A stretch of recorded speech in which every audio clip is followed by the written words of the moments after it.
Pemirsa, ratusan peserta mengikut serta dalam Long March peringatan Hari Anti Narkotika Internasional yang dilaksanakan Dinas Sosial Provinsi Aceh. Bergerak dari halaman kantor Dinas Sosial Provinsi Aceh, ratusan peserta mengikuti Long March memperingati Hari Anti Narkotika Internasional menuju kawasan Simpang 5 Banda Aceh. Peserta merupakan pilar sosial dari berbagai lembaga masyarakat, perguruan tinggi, komunitas rapi, dan siswa sekolah.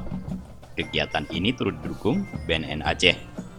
Kepala Dinas Sosial Provinsi Aceh, Al-Hudri, dalam sambutannya sebelum melepas Long March menyampaikan peredaran narkoba di Aceh sudah pada tahap memprihatinkan dari kota hingga pelosok kampung, hingga Aceh berada pada peringkat 12 provinsi pengguna narkotika terbanyak, terutama generasi muda.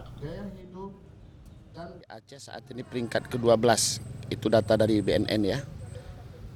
Mungkin kurang lebih 37.000 orang. Pengguna, yang kedua pengedar. Sebetulnya kalau pengguna ini kan korban juga. Dia korban.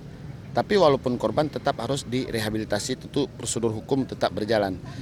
Yang paling miris mungkin hati kita, pikiran kita, pandangan kita, yaitu pengedar.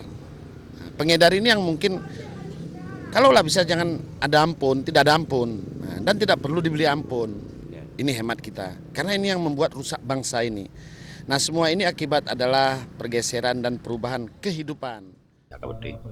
Sementara Kepala Bidang Rehabilitasi Sosial Dinas Sosial Aceh, Isnandar, menyampaikan berbagai upaya meminimalisir korban dan penyalahgunaan narkoba.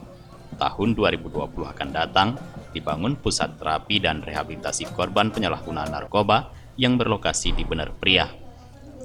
DED itu ada desain untuk pembangunan panti rehabilitasi narkoba yang akan dibangun di Kabupaten Bener Meriah. Jadi ini juga mohon dukungan kita bersama, karena melihat jumlah tingginya angka narkoba. Untuk itu perlu ada suatu panti rehab di Aceh ini. Nah, jadi itu yang kami harapkan, dukungan dari masyarakat, juga dari lintas sektor atau stakeholder lainnya, agar pembangunan panti narkoba ini yang nantinya kita harapkan 2021 bisa dilaksanakan di Kabupaten Bener Meriah. Demikian. Peringatan Hari Narkotika Internasional tahun 2019 ini mengangkat tema mewujudkan milenial Aceh tegar dan hebat tanpa narkoba. Dari Banda Aceh, Tim Liputan Aceh TV melaporkan.